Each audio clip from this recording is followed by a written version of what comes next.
Hello and welcome back to game number 2 of Cloud9 versus LFY. You're watching the International 7, or 2017, if you will, Group B. And LFY is undefeated still. Cloud9 lost the first game, and they're looking to get an extra point on board because they need them. They are 1-6 right now. They're looking to lose again. No. So I'm here with Syndron, and yeah, we're gonna see if Cloud9 can change their fate. It's not gonna be easy though. LFY has shown that they are arguably one of the strongest, if not the strongest team so far. Yeah, they're 9-0, and going 9-0, maybe they haven't played all of the strongest teams just yet in their group, but they've played some, and they have looked so good. And the last game was no exception. Like, this is a team that I would be shocked if it's already guaranteed top 4. I think the winner bracket should be secured with 9 wins, right?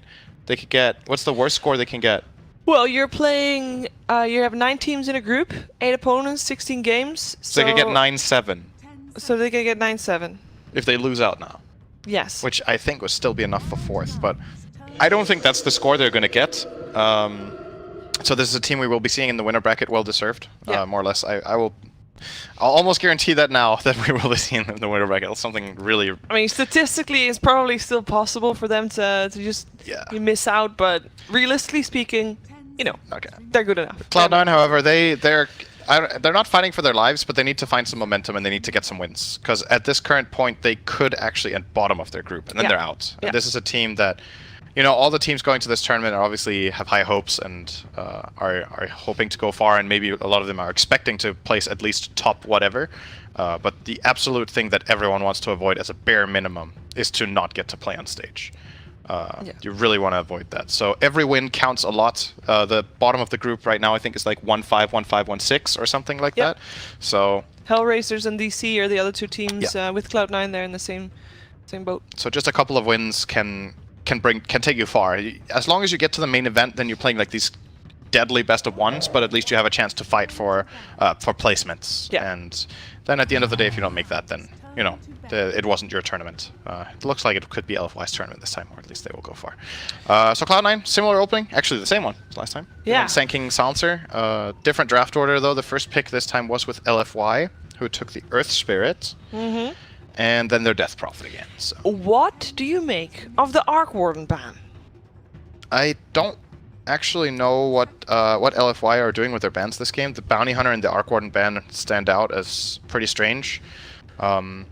This can either be because they have some intel on a specific Cloud9 strategy that they're expecting they would run, or that they're trying to plant a seed for later in the tournament, trying to be a bit less predictable with their ban patterns or something like that to mislead future opponents, feeling very confident. Could be the case. So you're saying they might be feeling confident enough to take the second game off of Cloud9 and therefore not playing as crisp as they otherwise would. I mean, I think they're going to play really well. That's not the and they're picking comfort picks already with Earth Spirit and Death Prophet, but maybe they just, you know, they're mixing things up a bit in the bans, maybe to get to play against some different heroes. I think they're very confident that they're going to win this game. I think they have the reason to be. That doesn't mean you get overconfident and cocky and just start picking bad heroes and giving away really good heroes. As long as their lineup makes sense in their optic and it's good against the opponent, I think they're the clear favorites, and that to do that you can ban a lot of different things and still have a good lineup for yourself. There's the Drow ban, however. That's a ban they did the last game as well, so this makes sense to me that they get rid of that. I cannot explain you why they're banning the Arc Warden. I don't know. No, Bounty Hunter was played by AOI earlier this tournament already, but this is also the first time that there's an Earth Spirit on the side of LFY. They could be banning the Arc because it's good against Earth mid. But Arc Warden is played safe lane, I think, in pro games. I was just thinking, like, what is the reason? What have LFY done differently in this game that would make them want to ban an Arc Warden that I think Cloud9 hasn't even played? And the only thing that comes to mind is if it were to be a mid-arc, then maybe that's annoying for Earth Spirit, because if he rolls in, he can get slowed up and counter-killed. But there's so many heroes for that I just flat out don't know. Alright. Here's the Lina. That's a hero Fata has played. Comfort hero for him. Previously. Could also technically be a support Lina together with the support Sanking, and then the Silencer could be a core. So still options available for Cloud9 in that regard. I guess so. I just think, Fata will probably play Lina though. Like most likely. It's just, it's nice when you open your draft like this that you have the option to swap if necessary. If they, let's say this Lina core gets ultra counterpicked, then they have options to move it around if they think that's a better choice. A hero that I think could be very interesting for LFY in this game would be Oracle. I don't know if they've played it yet, but would be a nice pickup. The only problem he has is Silencer. They did. They did? Yeah, they played it twice. Okay. It's a good hero for DDC's playstyle. I think he's a great type of player to play Oracle on. He's very good at positioning and playing defensive supports. His Dazzle is very superb. Very known and proven.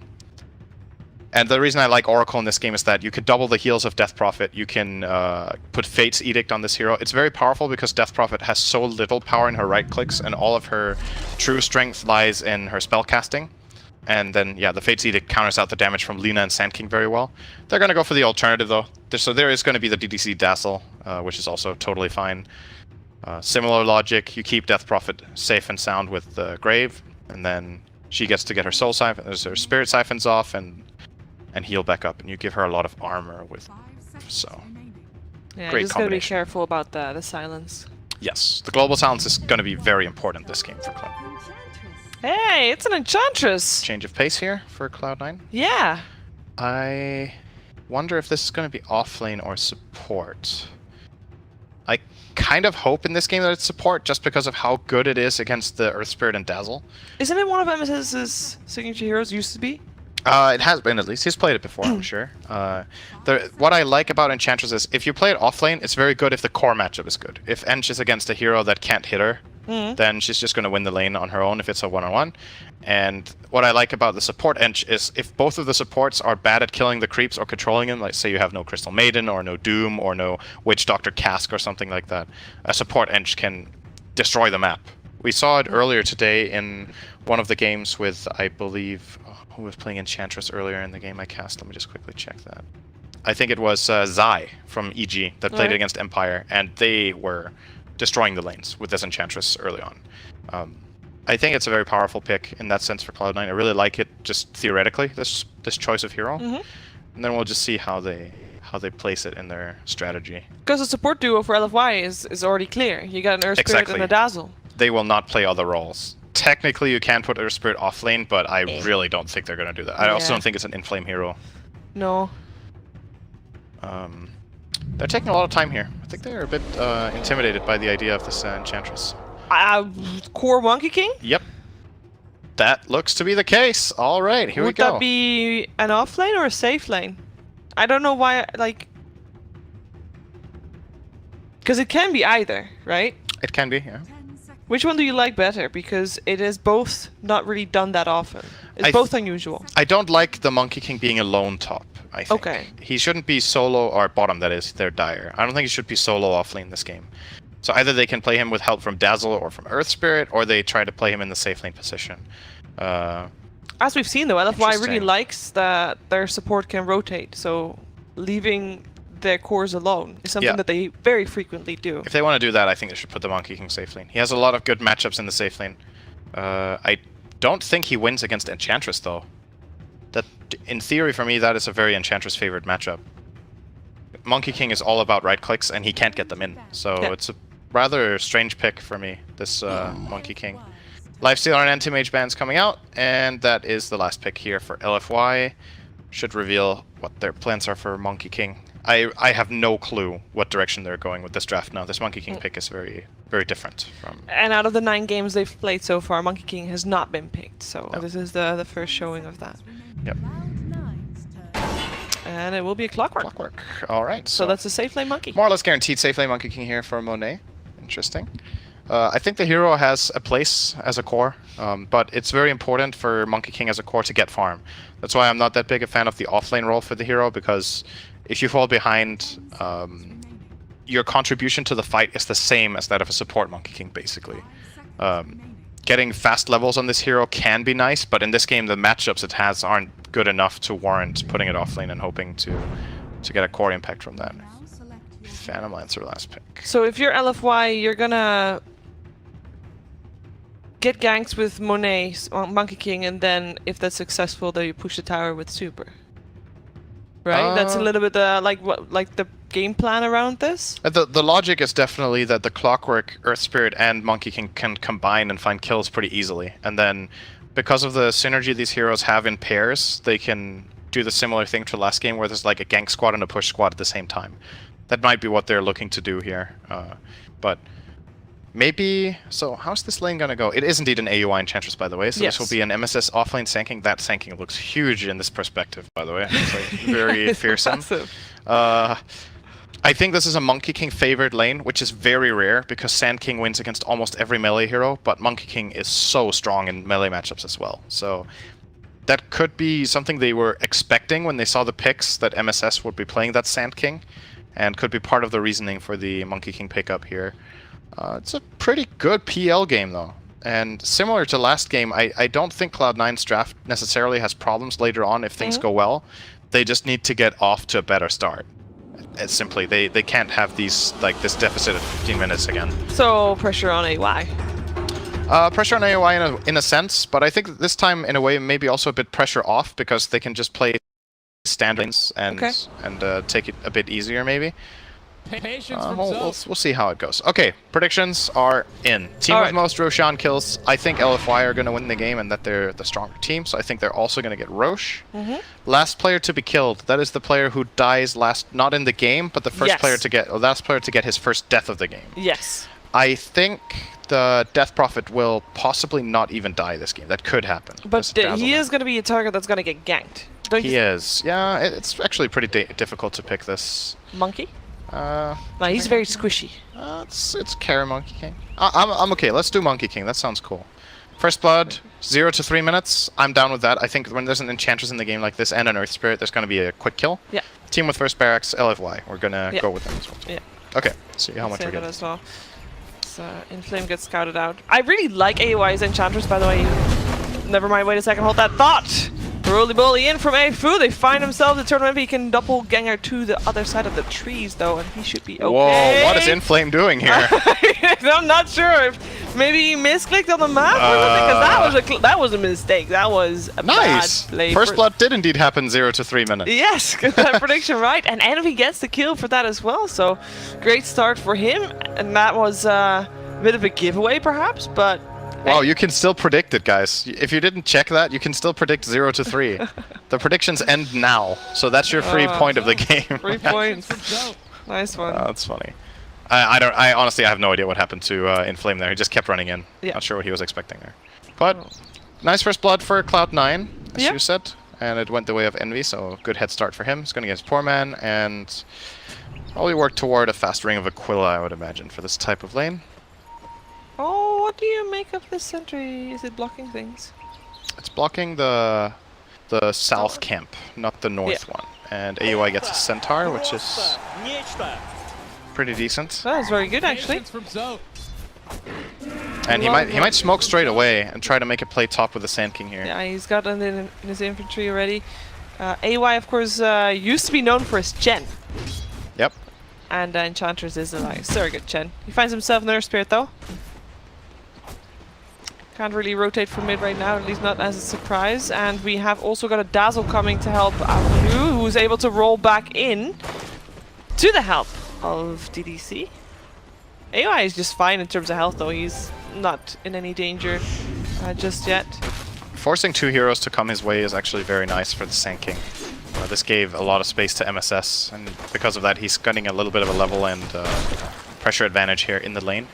If Enchantress comes in from the right now, they could get a very good opportunity top, but instead he's going to go mid with at least this Wild Wing Ripper. It's going to be annoying for a super. And this early stage just already looks a lot smoother for Cloud9. Yeah, they have a solid plan about how they want to handle this. Yeah. And it's working out. So far, so good. Inflame is getting pressured a lot as well, bot lane. They're winning all 3 lanes right now.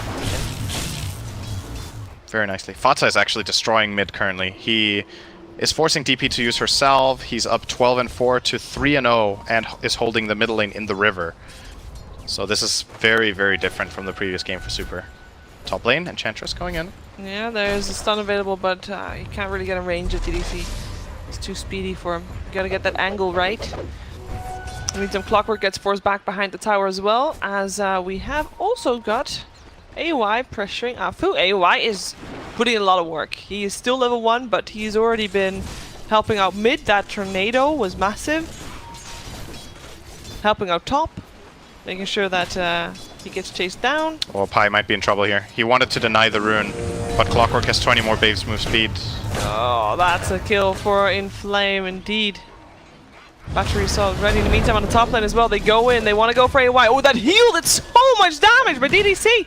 MSS does not have a Burrow Strike unless he eats the mango, which he might be forced to do. Nope. Doesn't get the chance for that. Double kill for top lane.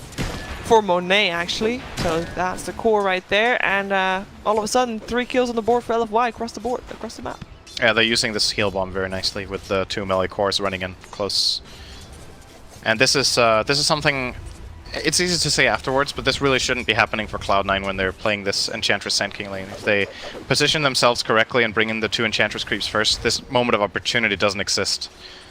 But done is done. It's a couple of nice kills for LFY. And oh, Cloud9 is going to get eyes on Afu here. They're just going to force each other away, it looks like. Yeah. That's not really how it works. Pi is going to force him away. So they were just running in opposite directions. That's pretty strange. Don't say stuff like that, Shiver. Hi, it wasn't me.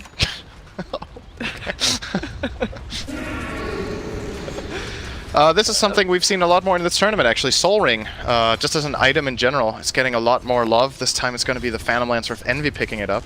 Oh, yeah. It's been so many pickups of this Soul Ring from various roles in the game compared to the past. So A lot of cores. Yep. Well, yesterday's roll in. He misses the roll. He could kick Fata into the tower, though. Yeah, oh, he gets a stun off. There's still also a Clockwork, though, in Fata. He's just trying to get some damage done on Super here, and he gets the kill before he dies as well. Good on him. AOI getting chased down. Can they chase him down far enough? Nah, there's a heal coming out, and he should be okay, but, I mean, that's worth it for Fata. A lot of rotations. Gets the kill before he dies. Yeah, good timing from AUI to come in from the right at that exact moment. Both teams had the same idea to target mid. Yeah, and that's still being targeted, by the way, at least by LFY. They got Clockwork once again rotating in. I believe they know he's there. They saw him walking with that ward. For sure. And Pi doesn't care. No, he doesn't care. This is really aggressive from LFY. They're basically tower diving here. Yeah, Afu is already out. He doesn't want to be there anymore. Clockwork stuck on the cogs. Light Strike Array clips him as well. There's no way out. This is a mistake again. This is straight disrespect, Shiver. Yeah, they are a little bit cocky here, and it's they don't care for Cloud9. Well, they should, because they're getting punished for it. Yep, they are. C9 have some much better movement patterns here, and their farm is also looking very good. Yep. Both the PL and the Lina are having good starts. Enchantress is having a good impact with the movements, and this looks to be a completely different game already at this rate. Yeah. LFY's lineup will not be as dominant as the last one. Well, what do you think? Like Enchantress obviously has been rotating around a lot. At what point should she focus on herself? Because she just got level 3. A little bit behind there on the levels, I feel like, from where she could be, obviously. She could have a bit more, but I think as long as she's at least on par with the opposing team's supports and is making comparable moves, then it's fine. For now, she's level 3, almost 4, and so are the supports on the dire side, so that's okay. I think looking for a couple of extra plays, especially around the mid area, would be very nice, and then, yeah, after that, probably take a little bit of time in the jungle on her own. Oh, you gotta be careful. Roll missed again. Oh, that's a double damage rune. Yeah, it's being protected. Pilot I will guard it for Fata, but Afu, we just want to get it. Oh! He forces the double damage rune for Pilot I. He pays for that. He didn't get stunned though, but he still dies. I mean that. Do you think that was risky. How much if you went to the store and you could buy a double damage rune? How much intelligence would you pay for it? What would you consider a bargain? Well, that was. I think -2 is market price. Pretty good. And it's going to cost them a tower as well. So this definitely not worth it for the Earth Spirit to make that move. Can they still fight afterwards? This tower's gone. For sure. There's no way. Siege creep is there. It's going to get lanced, forced away. And last it goes to Envy. So nice. More gold for him. This is a really different game. Like Cloud9 they have the lineup and they have the start that they need to be able to contest LFY, and this would be such a big win for them if they can keep this up. Keep this pace up. This is the kind of win that can really propel you into the tournament after you had a rough start. Beating the first place in the group Like would mentally. be really big. Yeah, it's a big thing to win a game like this. Let's not get ahead of ourselves though. It's not It's just 7 minutes in, but I have reason to be a little bit excited for Cloud9 because this looks good. This looks like a better Cloud9 that I've seen in the previous games I've cast, and I've cast 3 of their games so far. This is definitely a smoother start with better teamwork and rotations. So looks like they're learning from their mistakes and improving as a team. Always good to see.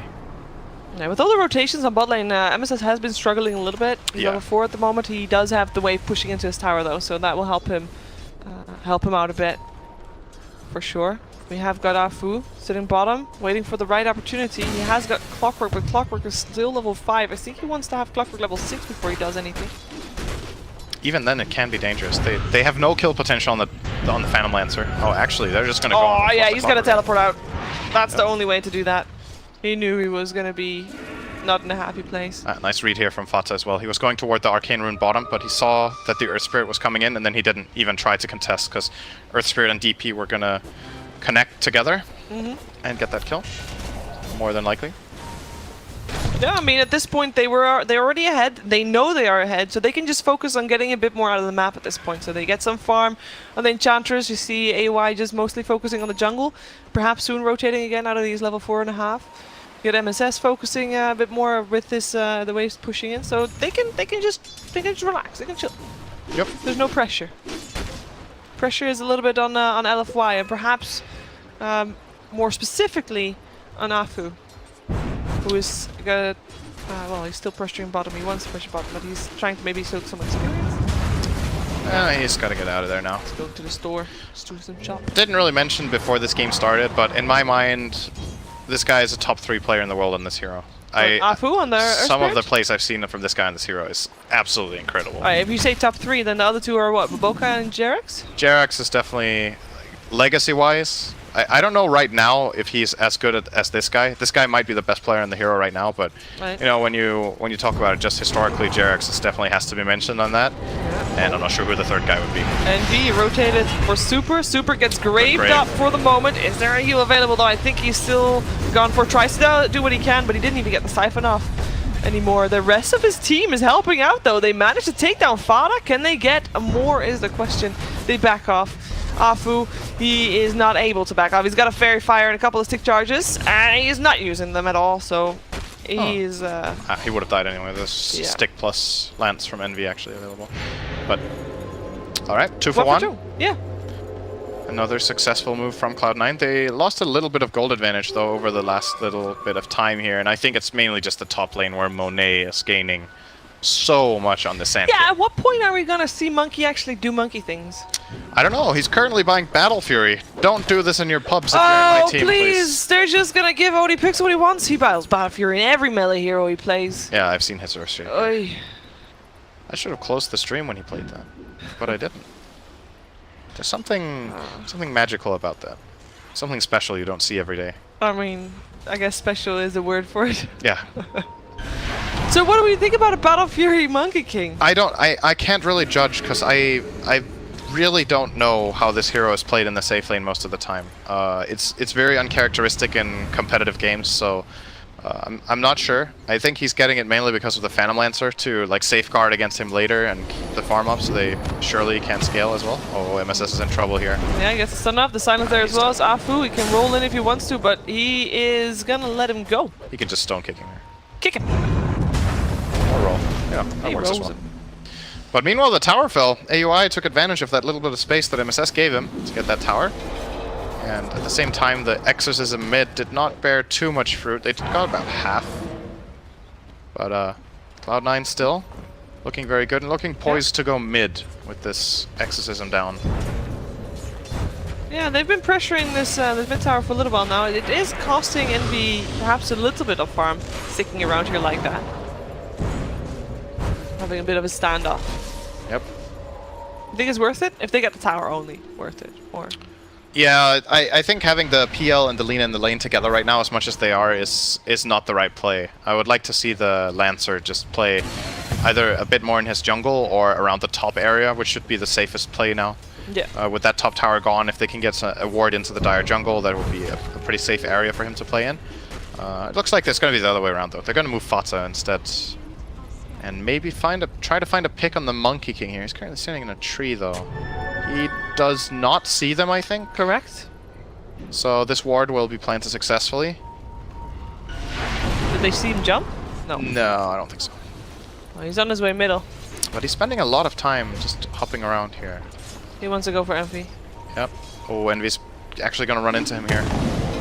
The stun comes in, he jumps forward, he has got the clockwork there as well with the battery assault, the silence is on, and there is no way to hide. Beautiful kill. Very nice. Taking advantage of Envy using the doppelganger previously. They know his, either they know or they're guessing that he has the skill build that he does, but this is a level 1 doppelganger, so it's really long cooldown. If that was level 4, he wouldn't have died, he would have had it again. But he went for the 4-1-3 build, which is, I think, pretty unorthodox right now. Yep. They're diving pretty fast, or they hope that they can dive pretty fast, let's put it that way, while the tower gets taken down. But it doesn't look like Cloud9 is actively defending this. Nope. MSS has been quite silent as well. He almost got his blink dagger. That will cause some ripples. Hopefully for Cloud9, get some tempo going. Yeah, tempo is a good word for what they need right now. I feel like they're slowing themselves down a little bit too much. Oh. Hookshot on the Enchantress, but that's a tricky hero to get there as a clockwork. He has got some health though. Super is there with the Siphon as well. He's got the magical damage going. The global silence comes out to try and defend AY. It is successful also with the stun there from Fata. But that was a defensive global. Yep. That's a costly one. We'll see. The exorcism was used as well, so arguably there's a trade-off there that LFY can't push a tower with this one. And those two abilities more or less overlap in cooldown. Actually, Global's going to be ready before, so might be a little moment of opportunity. Envy finds the Invis rune. Just going to lance down here. Oh, they're actually going for it. Fata will get the kill though. Whew. Yeah, he did place the sentry. Earth Spirit is on Ench. Will kill him here. Ooh, yeah, there is no way out for AY. Nice stun. Doesn't save Phantom Lancer anymore though, and Super chases forward for Fata. He's got a shrine to help him out. In the meantime, this Sand King, he's got his Burrow Strike up, goes for the Monkey King. Monkey King already used his ultimate. He's got to stay in there. He's able to stay in there, but that Sand King was able to kill off the Clockwork. Super looking for more pilot die, is very far away though. Teleport in, Dazzle? Nah, he's not gonna go for that. He might have actually reached him if he tried. I think so, but he didn't. I don't think he realized he was that close. Overall, though, that exchange was favorable for LFY. Yep. Got one extra kill and a lot of gold in the Earth Spirit, which is always nice. This hero actually benefits a lot from money, similar to... in some ways, the hero is similar to Sand King and Earthshaker in how it wants to play. You want to get either a utility item or a Blink Dagger, and then you want to just try to initiate and set up for your team, or wait until the fight gets put in a position where you can get a really big AoE combo. So I was expecting to see Blink Dagger from him, but looks like he's building toward a Yule first. Already committing now for the Void Stone, so will not be a Blink first item for Afu. Yule obviously has its merits when you're against Silencer. Nice way to get rid of that global, or keep yourself alive. Can counter the Sand King combo as well if he sees him. Can maybe catch off the PL. If you Yule the PL, you set up a very easy silence for yourself if you're fast enough and have the good timing. There's always plays with Yule Scepter. It's a good item in general. Looks like Cloud9 wants to invade enemy territory. Oh, that is a Clockwork in trouble. A lot of trouble. There's no way for Inflame to get out of that one. And the rest of his team is not anywhere near enough to make a counterplay here. We have Afu still pushing on the bot lane, perhaps feeling a little bit more safe to take the tower with some pressure in. There's 4 people behind this tower, and even Fata is still fairly close by. He does now teleport bottom to defend that tower. You might be able to kill him if he lands all his spells here. See, he gets a stun off. Yeah, okay, yeah, okay, but... See ya. Easy. That was, that's gonna be his Bloodstone. He has it in 200. Nice. Pressure top. Unless Monkey King kills him on the way out, though. Oh, the stun misses. Fata in trouble. Global silence coming out. He got the he got the lifesteal there though, but he needs to attack. He gets the kill. MSS gets the epicenter off. He's in a lot of trouble though, Monet. Can he get that going there? He's still alive for the moment. He gets some lifesteal back and he kills off that Sand King. I always am so amazed that a Monkey King can live through that. He was so low for the longest time, and it looks like his health doesn't even die. He basically lifestole the same amount as he took. Jingo Mastery is a pretty good ability. Pretty strong. In the meantime, on the top lane, AUI is getting chased down. There's a Death Prophet with his ultimate on, and that was the death. Oh, it looks like LFY are starting to do LFY things now with this spread on the map again. Like Monet is down here, reads the movement of the Lina, kills him off alone. There's a Pilot Die, stuck in cogs with Inflame. Exactly where Inflame wants him. Flare there, a couple of hits needed, and that's a dead silencer. That means across the map, everybody died apart from Envy in the last minute or so. Yeah. It's just very coordinated the way they're moving around. And this Monkey King play as well was really nice. Like he jumped on the tree, Fata saw him, and then he jumped down before the stun came off on the tree, kills Fata, and then the Clockwork connected, and they got the secondary kill on the Sand King. And then clock straight onto the next play, again. Just very, very efficient, and they're still keeping up on the farm while doing this. Yeah, they caught up. The Cloud9 was a bit ahead at some point, but this Monkey King's so rich. Wow, it's really far ahead. With the Battle Fury. Yep. I'm amazed.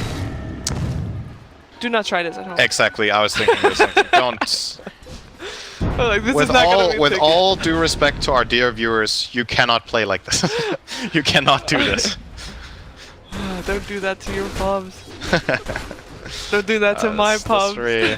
This requires a particular skill set to be able to play like this. And a very impressive scenario as well, because he does build it, as you said, probably to deal with the Phantom Lancer, to be able to, just in case Cloud9 does make it to late game, they want to have something to deal with those illusions. You gotta be prepared for everything. The weakness of this Battle Fury build-up is compared to other Monkey King builds, like sometimes you would have a bit more tankiness early on. Oh, wait a second, mid lane, that's a dead Envy, I think. Global Silence comes out to try and help him, his doppelganger is up, but he doesn't get it off. Nice Burrow Strike, Epicenter though up on 2, Clockwork, as well as DDC's Dazzle. Go down, Phantom Lancer. No, you got 2 in return. Nice counterplay, and they get the tower as well. Yeah. It's actually slightly worth it, especially with that tower helping out. You don't see that in the gold change, but it does make a difference. So what I was getting at with this Monkey King build, just to quickly try to summarize what makes this difficult to play, is that Monkey King as a hero depends so much on getting the Jingu Mastery stacks up. That's what makes the hero strong in fights, is that you get those stacks running. And in order to enable that, you would often see Monkey Kings go for fairly stat-heavy builds, something like Sanjin Yasha as a core or Vanguard, that type of build, so you can get Jingu up. When you go for Battle Fury, your margin for error in fights is very small, because if you get caught out, you have almost nothing defensively to fend for yourself. So he needs to play very, very cleanly in the fights, and he's done so far. He already used his stun, he's silenced up now as well, he's trying to make it out to safety, he's got some help from his teammates, Envy, Pilot Die, AY, they're all there, but they're all not able to save him. Does end up dropping. Clockwork's Flare. Yep. Killed off by the Flare, and there goes the tower. That's a sad way to go. Another very quick and aggressive play from LFY, diving in between the towers there and finding the Lina. I'm gonna grab that tower as well. And now, the thing is, if Monkey King is in this position and he gets this build and it's going this well, he's actually going to get so farmed this game. Monkey King has really good damage, so this Battle Fury is going to very quickly clean up waves. He can wave clear so quickly because he, in addition to having this Battle Fury, he has 2 AoE abilities. Both the Primal Spring and the Boundless Strike will be able to clear out waves and camps quickly, so we'll see Monet get very, very farmed. It almost feels also somewhat like it doesn't really matter. He got pinged out. He got pinged out. I saw him jumping. Oh, and he's actually realizing that it's too late. He's still... Oh, the damage! That's gonna hurt. Wait, what? No, because it's maximum damage. It's maximum range. At some point, if you're maximum range, it stops doing that extra damage. It didn't even hit, though.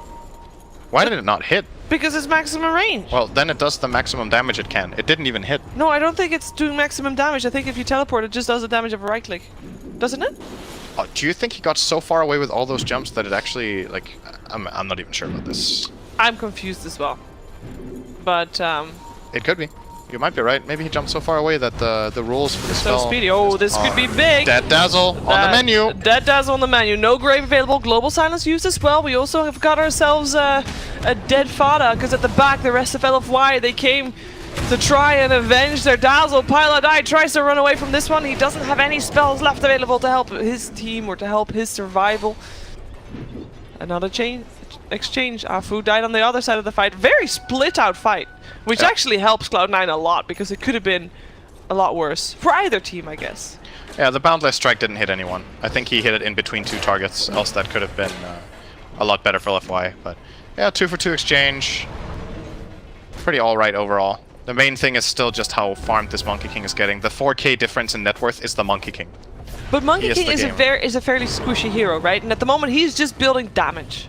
Well, he's building BKB next, but he has damage, so the survivability for him, this other BKB than is going being to be evasive. Problem. They can't really kill him in BKB with their current heroes. PL needs a lot of build-up time to kill heroes through that. Lina is not farmed enough. The Enchantress Impetus is a chance, but the way Monkey King takes fights, he's going to pop this BKB and just start hitting heroes, and if his lifesteal procs, he's immortal. Yeah. Because then he can lose like 1500 health, press his first spell, the Boundless Strike, and just go back to full. So this BKB is going to be a really big item. LFY again, just showing why they're the best of the group so far. Like the moves and the decisions they're making are just really high class. Especially that bottom tower kill they got after diving Fata the way they did. Just reading the movements on the map very well. Just playing with really high confidence. Mid lane, Afu's gonna go in. Yeah, this Sand King is having a rough time. He gets the Force Staff up, and he's silenced up. He's trying to get out. He's trying to run. In the meantime, the hookshot hit upon Fada. Fada also trying to escape. Oh, nice stun. His Sand King buddy is not able to make it out, but at least Fada. No, he gets used. Sun misses. Super in the base. He denies himself. Wait, what broke the tree of Monet? He jumped on a tree and then he got stunned. Maybe his teammate. Yeah, it could have been. I'm not sure what did it. I thought it was Fata's stun, that's why I was like, wow, what a nice stun. Did Afu boulder over it? It could be. Maybe that's what happened. The rest of Cloud9, by the way, decided not to come. We've got a pushing Phantom Lancer Envy on top, and Bailadai was pushing bottom. Oh, hello. Monet finds Envy. Let's see if that Battle Fury works. Oh. The Bailadai, it hits! It hits! Can he stop him from teleporting out? Does he do enough damage? One more hit! Oh, that was so close! He did so much damage, this monkey. And that range is always such crazy. This is really fascinating for me to watch because I haven't seen a Monkey King like this before. I don't think anybody has. I don't think anybody wants to, but yeah. And there's a couple of players in high MMR pub games that also play core Monkey King, but I just haven't seen it with this effect and this kind of build and playstyle. And then you transfer that into a competitive environment, and it's just a totally different story. Yeah. It's just very nice to see. Well, surgically, LFY is removing all towers from the map. They got the towers mid, they go to top. Yep. So we were saying early on, giving Cloud9 props on their early movements and saying that they had a good shot at this game, and it was nice to see that they had solved some of their, or learned from some of their mistakes. You're talking in past tense. Yeah. Because we'll wait and see bottom here. Oh yeah, the Burrow Strike, Death Prophet, Super. This is not an Global Silence, a defensive one again. Is it defensive and successful is a question. Jules is still there, so Fada cannot escape. Stunned up, and there's no way. And this time he cannot. Suicide. MSS will probably get out of this one alive, actually. They know where he is, so he used the flare to see him. He's got the force available. Oh, if Afu reads this one now. Maybe, probably. Wow. I know. All right, get out of here. So that's a defensive Global Silence that didn't even ended up being It didn't successful. save anyone. Yeah. Meantime, top lane, there was still some pushing happening. Monet uses BKB. He actually got fairly low there as well, but he still has the Aegis as well. Chasing down Paladai. Paladai turns around for a curse. Diving ends here. As Monet props his ultimate so that Super can go for the tower. And Envy cannot chase, so this is just Monet just sitting there. Helps against Illusions as well. Yep. Cute little play. Looks like Cloud9 might chase this. Nah, they're not. Yeah, they're gonna disengage you. So what I was getting at before was that Cloud9 did very well in the early phases, and again, it's like a similar pattern where the movements of LFY are just better coordinated and they're successful. And Cloud9, they've had a couple of really nice counterplays and like trades early on, but overall the economy of the game, the efficiency of their movements is just not, it just doesn't compare.